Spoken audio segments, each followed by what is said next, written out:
Thanks so much for joining in here today. And did we lose Mike Walters? I was just about to shout out to him. Is Mike Walters not here for my shout out, but I thank him for that as well. So I was really excited to hear on the as you can see, I'm a former educator, so I have a booming voice, and I'll try and be lively and wake everyone up. But I just want to say, though, that it really was exciting on the recent monthly section manager meeting that Mike Walters has gone out of his way to make sure that clubs receive a full due in the next year. So it's going to be Year of the Club. Next year, 2026, and Steve Ewald is also pointing out it's the 100th anniversary of the field services. And so talking about School Club Roundup, it seems like a really important initiative to also tie into this next year. The School Club Roundup is going to be an existing program that I'm trying to bring greater awareness into. I know I'm a kind of a roaming educator, so if I am moving too much, you can tell me to try and stay put here. So, all right. So I appreciate Bruce Blaine again running this, organizing this, and also Phil, who also just stepped out there to do the to be the New England Division Director. I've only been the section manager since July of 23. And I also want to shout out here to Ray and Patty Vilnett, who are officers at Blackstone Valley, who made the time to be here. So thank you so much for everything you're doing to be here as well.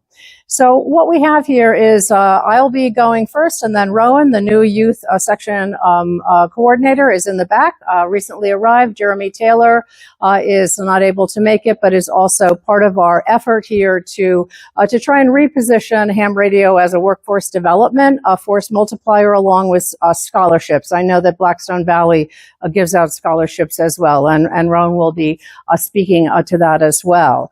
I also hear this kind of lament about the age and the bringing in youth, and so I just want to say also School Club Roundup is a really great way to show the kind of growth mindset that's inherent in amateur radio. I just turned 71, much to my astonishment.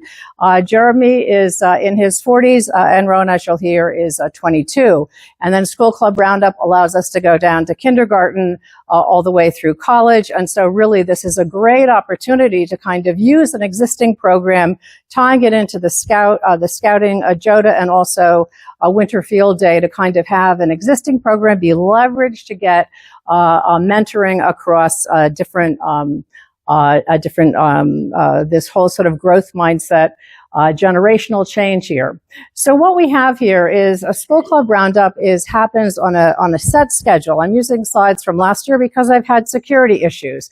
And so to me, part of coming to amateur radio and workforce development is also about helping people understand spectrum, helping them understand operational security, having distributed resilient communication.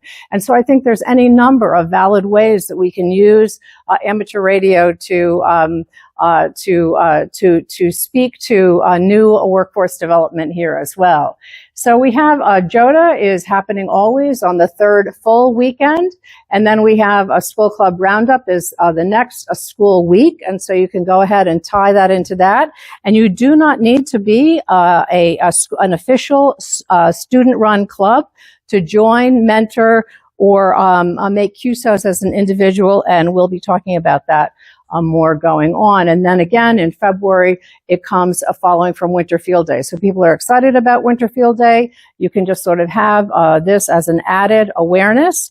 It's amazing to me that New England has the sort of home of universities. We have more than 250 colleges and universities, and yet few people in New England, in the New England Division, know about School Club Roundup, or certainly use it in any sort of active way.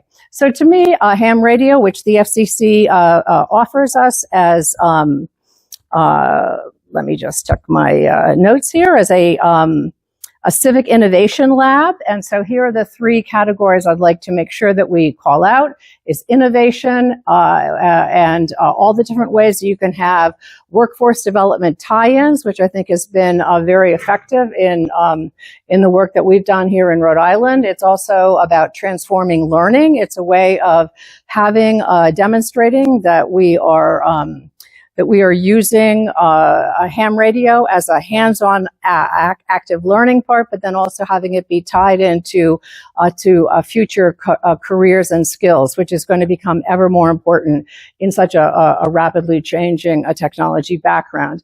And then there's the mentoring and the outreach part as well. Again, you do not need to be a contester or a school club or any of these things in order to participate. And it's kind of surprising when you look at the K-12, this is from February of 2024, but really down here, this is the one that Rowan will be speaking to.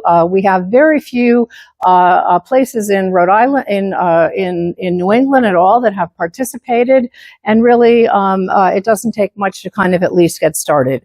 And so, you know, these statistics haven't changed tremendously, but I'll be up here every year as long as Rowan will also be doing this to kind of raise awareness about why build a new program when we have something that's already out there that we can be involved in. So there are 2 Rhode Island entries. I have a Brown degree, and so I was actually able to go on there as an alumni. So all of you can go in and act and try and participate and sort of see what you can do as a ham to get people to participate. And then we did actually finally, with Rowan's help as well, to get the Brown University Amateur Radio Club back up and running again last year. And then also I was able to talk to the University of Rhode Island, who hadn't really had anyone active for some time, and he showed up, and it was a really good beginning. I'd also just say, touching on another theme that people have mentioned here, is that, you know, when I became the section manager in July 23, I sort of thought everything would happen instantly, you know, and so by the next winter, I expected everything to be in place with the website and everything. And as we know, with volunteer leadership, it doesn't really go that way, right? It takes time, and I certainly respect, you know, Bob Bodette from Blackstone Valley being the section manager for, 20 years, and I myself have told everyone I'm not running again. I was really a transitional leadership here, but I just think it's really important to kind of realize the work that's involved and to be clear about what your priorities are. And I think School Club Roundup ties into HAM's new message about workforce development and also a kind of growth mindset across all age groups. And so here again is just kind of, this was a KC1, so I was licensed in during COVID, and I am an active KC, so it's not all bad out there on KCs. And I just spoke to a woman in the restroom before I came down here, and she was a new ham and was excited that I was active, and I do even satellite stuff on my technician. I have an extra class license, but really anything is possible. You don't need to be deterred by these things. And so when I heard about School Club Roundup, I thought, okay, well, I'm just going to get on the air, see what I can do. And there's a number of homeschooled kids that are out there, and just to even sort of give reinforcement that it's okay to just kind of have time and do that is really good. Jose Sandoval is a young computer science Brazilian studies double major who is now graduated. He was one of the people who got a major scholarship, in part based on bringing together a number of things. He was instrumental in getting the Brown Radio Club back off the air with the help of Rowan. And this is here, he at Fidelity Amateur Radio Club in Rhode Island at the Steam and Wireless Museum, making his first QSOs actually with the section emergency coordinator Jeremy, who also is in the school club space. I'm sorry, not the school club space, but he's an IT administrator for a large group of schools here then. So again, this is also, it's important to know that if you participate, you could, I believe this is still active, you can have free associate membership. We haven't been able to keep good statistics on how that is going on, but what's not to love about this program, I failed to see it. And then the year before, the scholarship program opens in Halloween, around Halloween, and will close in January. you can't just sort of suddenly get a ham license and apply for this scholarship. You know, you have to have the investment. And of course, you know, it's time consuming to write these recommendations, so you need to really take it seriously then. But in terms of really sort of being dynamic and sort of reaching across as this growth mindset part, I really think School Club Roundup is a great program. And last year, the program, as Mike Walters repeatedly pointed out, was $714,000 in scholarships were handed out. So it's not nothing. And Rowan, for Rowan, who's mentioned that, you know, that they just took out another student loan. So this is real. So with that, I'm going to introduce. Last year she was 21. I'm sorry, he was really 21, but now you're 22, and so your section youth coordinator is now a year older. Please welcome Whiskey Oscar 1 Papa. Okay, hello. My name is Rowan. I am now 22, and I'm the section youth coordinator of Rhode Island. Last year I was appointed, so now I've completed one whole year and have some updates, which is great. A little bit about me. I believe I'm still the youngest section youth coordinator in New England, and probably in the top 10 youngest section youth coordinators in this country, which is great. My education, I went to high school at the Illinois Math and Science Academy, and then I went to Indiana State for university. I just took out my last student loan yesterday, and I'll be done in December. I will have my bachelor's in intelligence analysis. And I also, along the way, managed to get my extra license and stumbled into this lovely hobby that we have. I helped restart the amateur radio club at Indiana State University. I became a section youth coordinator here, and I continue to operate on my own time as an avid operator myself. There we go. Okay, so School Club Roundup is a lovely event in October. October for the youth is incredibly busy. The first and second week, we have the Collegiate QSO Party, as well as School Club Roundup. The third week, we have Jamboree on the air, and the fourth week, scholarships open. So if you are a senior in high school or a college student, October is incredibly busy and very exciting as well. So School Club Roundup is for ages K through college.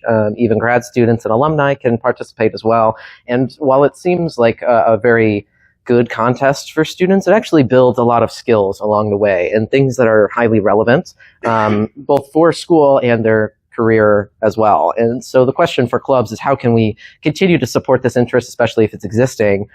So in Rhode Island's case, it was All Saints STEAM Academy, which is a middle school, and in the last year, we've been able to touch on some amazing things. So the Newport County Radio Club helped us come forward and host School Club Roundup at All Saints, and they offered a number of resources as well, and the ARRL as a whole offers some wonderful accommodations for license testing as well as free membership. There's a variety of grants, both for clubs and schools, to be able to get students on the air for this, not just for School Club Roundup, but for Jamboree on the air and Collegiate QSO Party as well. So here's a relatively comprehensive list of what we have to offer, from free studying resources to the licensing grants and everything else you may need in order to get youth on the air and operating, whether they have interest before or after. We found some students did enjoy the event and wanted to continue on for licensing, whether that be with a club or kind of on their own. And so here are some of the outcomes that aren't necessarily implied to begin with. So for students, this is a very valuable hands-on STEM experience. There's so much conversation about communication and radio waves and kind of this whole world of physics without directly saying this is a physics lesson. You also get leadership and workforce development out of it. It's a great opportunity for students to continue to show that they can help manage either in small groups or events as a whole. And basic kind of logistics things to make it work. Students can be involved in planning, which can make some things on the club side a bit easier. You also see a lot of personal growth, which really helps the mentors and kind of the other categories that we have here, because when the students grow, it's very rewarding. It's invaluable to see something click in a student's head, no matter how old they are, whether it be elementary school to college. We kind of always have these aha moments, as I'm sure many of you as operators have as well. But for mentors, kind of why do we do it? Well, it's rewarding. And if you believe in volunteerism and being very intentional in what you want to support, this is a wonderful event to get hands-on with students and teach them something new, while also promoting this education in amateur radio. And it bleeds into other things like cybersecurity and physics and these very relevant things that students may want to continue to. For the school, we're directly increasing their college preparedness by giving them some STEM opportunities to do and providing this education, as well as growing some technical skills, something hands-on, and as all schools enjoy, some more grant opportunities to continue this even after School Club Roundup has ended. And finally, for the community, you do have coordinated resilience. You're teaching these kids how to use skills that we hopefully will never have to, but unfortunately may at some points. You also get a lot more inclusivity, and you build this sense of community that I think a lot of us may be lacking, but schools continue to foster. And as well, inherently, the amateur radio is very communicative, so you're helping how each of these levels communicate along the way, which is great. And so, as I mentioned, All Saints STEAM Academy in Middletown, Rhode Island did do School Club Roundup. This year in February, we had a variety of volunteers from the Newport County Radio Club, the school, and myself included, which was great. We spent 2 hours after school Monday through Friday, or a total of 10 hours through the event operating. We had 10 students and made 114 contacts, which is great. They were all very enthusiastic. They had the energy to continue going, and it's always great to see students that want to have that self-motivated, right? If the interest is there and we could continue to keep the ball rolling, it has a better experience for everyone rather than creating that initiative on your own. And All Saints, their students were fantastic about this. They wanted to keep going. And the thing that fascinated them the most was how many areas they could hit. They hit 25 states and 1 province in Canada and set a school record of about 11,000 points for them, which is great. We hope to knock it out of the water again this fall. But for right now, we're very happy and proud of our students for what we have. And it was a great time. And it also, for our side of the house, opened up communication with the principal and saying, how can we continue this event in your school, and how can we continue to support this, which is always valuable to have, because the first year in a lot of ways is hard. We have to show that this is worthwhile, or that there's a value added to their community. So if they can recognize that value and continue to keep that door open to offer it again, really that's the goal that I have as section youth coordinators, continue to offer students opportunities at scholarships, at STEM, at career opportunities, and kind of the more knowledge I can give them to get into college and or be successful even without college is important, particularly for the scholarships. As you'll see on the next slide, last year I had mentioned, I apologize. Last year I mentioned I had a lot of student loans, and as Nancy mentioned, I filled out my last one yesterday. So I did my degree in 4 years, and my total student loan amount is $100,053, I believe. I did crack the 6-figure mark, which is a lot, and I received approximately $40,000 in aid. So I worked very hard, but that is a very real thing to have at 22. And I don't think that a lot of students understand the depth of that yet. And maybe I don't understand the complete depth, but that's a very, very real number. So if you leave with anything today, if you have someone who's young and who's interested in amateur radio, encourage them to apply for scholarships. It doesn't hurt. It only helps you pay that bill. Anything from union programs in terms of being in the trades, they'll cover community college, four-year universities, grad schools. The opportunity is kind of unlimited. So don't let this hobby just be a hobby for these students. It can really help you get things paid for and make a real difference from events like School Club Roundup or JOTA, that they're getting their first taste of amateur radio or kind of a continued interest in. So yeah, thank you.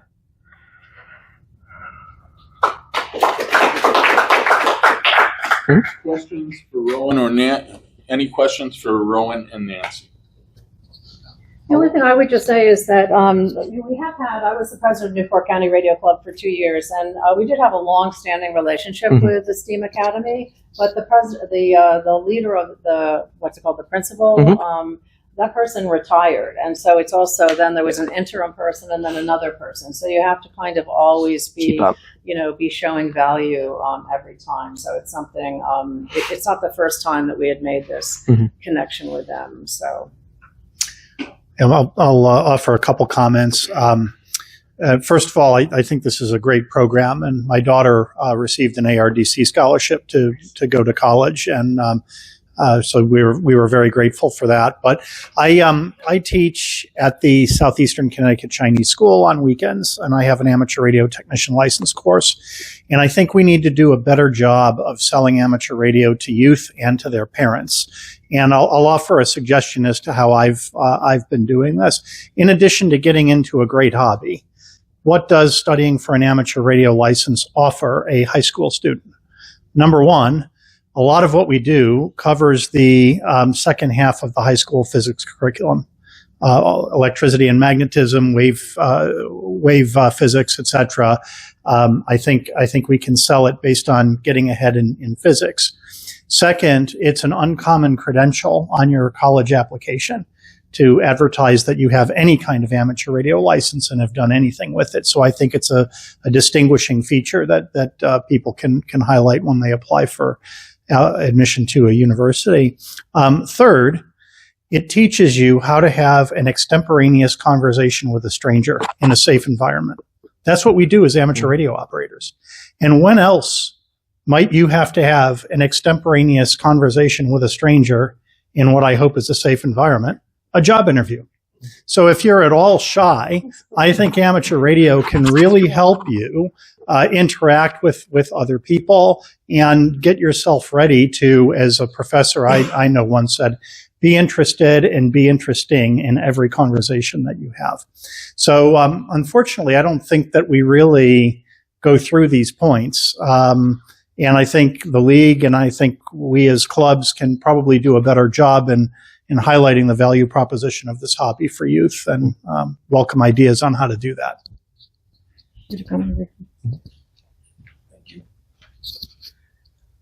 So I'm the incoming president of our local club, and I've got a ton of ideas. One is to reach out to the local high school, which is more of a technical school. But my fear is getting others besides myself to be interested in helping to establish a program. What's the right approach to working with a local school to establish some kind of a program, even if it's just to sponsor a, school club roundup operation as a temporary thing in the school? Do you start first with club membership and gain interest and support from club members to go visit the school with you, talk to whoever you need to talk to? Is that the principal? Is that the STEM teachers? What's the approach? It's kind of the age-old question. What do we do to get into schools? It's a little tough. The best suggestion that I have is to be able to connect the dots on your end first to make it easier for the school to say yes. Because schools have all of these, especially public schools, regulations of what they could teach and how to do things. And of course, money is always in the question. I've had a lot more success in this as like an after-school program, not taking place during school hours. We're not taking it from any educational time, and we're providing this as an extra opportunity. I think establishing that no matter who you contact at a school, whether you know a teacher or you know someone in the administration, or maybe you can reach this at the district level, those couple things are going to help. On the club side, it's usually a little easier to get some volunteers, someone that's interested. And the biggest thing is to be able to commit to this, right? Not just the day of, but maybe some of the planning that comes with it, because it does take a little bit to get School Club Roundup or JOTA on the air, really. So once you have those two prongs, you have your volunteers and you have the school's agreement, it gets much easier. Those two aspects are hard. So I would kind of split your focus into how do we pitch this well for the school and how do we continue to have a stable STEM opportunity for our students? Because the worst thing we could do is, let's say, have 3 volunteers and then suddenly 2 of them are out before the event. The kids don't deserve that. They deserve to have the opportunity. They deserve to have the proper mentorship. And what about league resources? I know there's programs, at the league for establishing teachers that are licensed hams that, approach the hobby from a STEM perspective. Mm-hmm. Are there resources that I could leverage from the league perspective that might be able to establish communication with the local school? And on the section part, obviously the section youth coordinator is the best point of contact for this. If that isn't the case, you don't have one in your section, you could always reach out to the section manager. On the national level, I think the best person for this is Steve Goodgame. He runs the ARRL Teachers Institute. I think that's the right name for it. And he works with educators every summer to teach them amateur radio and how they can implement this in your classroom. And really is great at doing that, which is wonderful. It was presenting last year and it may still be online, but him and his wife both talked about how to get into schools, what to look at, and kind of the more technical specific side of that, as opposed to this, which is kind of one foot on either end. So he's a great contact for that. You could also go into the lens of scholarships and grants, because money really talks. And there is a scholarship person at headquarters whose name slips me off the top of my head, but he is listed as a contact on that webpage as well. And you could also look into some more specific club grants or educational grants as well. I believe it is still under one person, but those are the two contacts at headquarters, as well as reaching out to your section. The division is also usually very willing as well. I'm not sure if there is an assistant director yet for youth specifically, but I know that the director and the other directors that aren't necessarily over youth are very open to this. It's usually well received within the amateur radio and school community to continue to offer these events. I actually just wanted to say from another perspective about this is that when I became the section manager, it was one of my goals is to really be it as a transitional leader and to try and make sure that I was bringing in next generation talent. I've been an educator. I'm now a career coach for young professionals, and it's really important for me to reach out and make sure that someone like Rowan is identified and to brought in to be the section youth coordinator, and then also to give Jeremy Taylor, the section emergency coordinator, now also the opportunity to really be supported during this tough time in his career when he's working full time. He has young kids. He's doing everything to try and also talk him into being the SEC and run all the repeaters. It's a lot, and people complain all the time, but nonetheless, we're here supporting him. And then the final, there's one other, so I hope that you will all be able to join the ARRL forum tomorrow at 11 o'clock when Tess K1DT is going to be recognized as the inaugural New England Ham of the Year. I wrote that recommendation, and it was specifically because he's done an incredible job of building a next generation leadership in his team. That is now stepping in and doing an incredible job. So it should be an inspiration for all of us what he has been able to do, and the people he's turned it over to, having had a club that worked well, that communicated, and all these leaders now are in probably their 40s and 50s. So thank you for letting me pitch that also. So we need to go out there and make it be inclusive, be welcoming, support younger people who have. And I, of course, am younger than 90, so I give myself a growth mindset kind of point of view as well. I'm sorry if I'm out of the box, but there we go. One more question. We got shorter on time. Just a brief request on behalf of the Eastern Mass section manager, John N1ILZ. For some months, and I think still, he's been looking to fill the Eastern Mass section youth coordinator slot. So if anyone here, not excluding you two, know of any possible candidates, John is in the building today, and I'm sure he'd appreciate any references you could give him. You have to be persuasive here. No wilting flowers here. So thanks again, and let's give Rowan a big clap here. With all that said, and also working in finance.